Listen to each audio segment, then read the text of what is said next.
بسم الله الرحمن الرحيم. السلام عليكم ورحمة الله وبركاته، ومرحبا بكم مشتركين الأوفياء وكل من يتابع قناتنا المختصة بأخبار الطقس في المغرب، القناة التي نسعى من خلالها إلى إيصال المعلومة الجوية بوضوح وصدق وتنبيه مبكر حتى نكون جميعا على استعداد لأي تقلبات محتملة.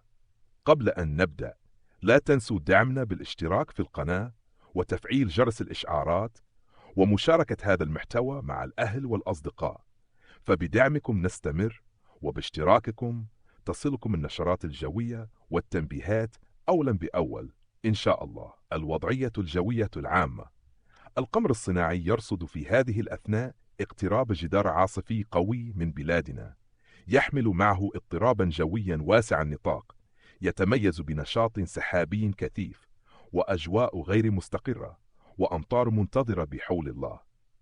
هذه الوضعية تستدعي الانتباه والاستعداد، خاصة مع تزايد فرص التساقطات واشتداد الرياح في بعض الفترات. أمطار في الطريق بحول الله.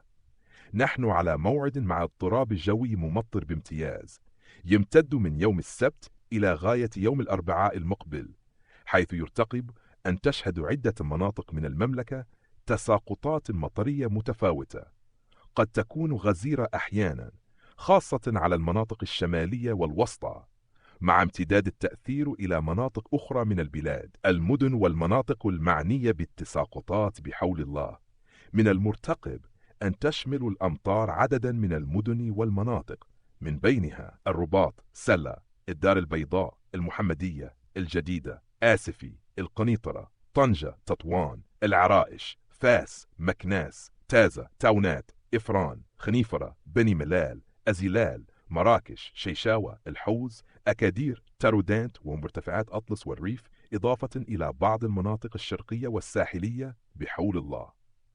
تنبيهات ونصائح مهمة مع هذه الأجواء غير المستقرة: ننصح بأخذ الحيط والحذر وتفادي المجازفة في المناطق المعروفة بتجمع المياه، ومتابعة النشرات الجوية الرسمية والمحينة، خاصة بالنسبة للتنقلات والأنشطة الخارجية والرحلات الجبلية.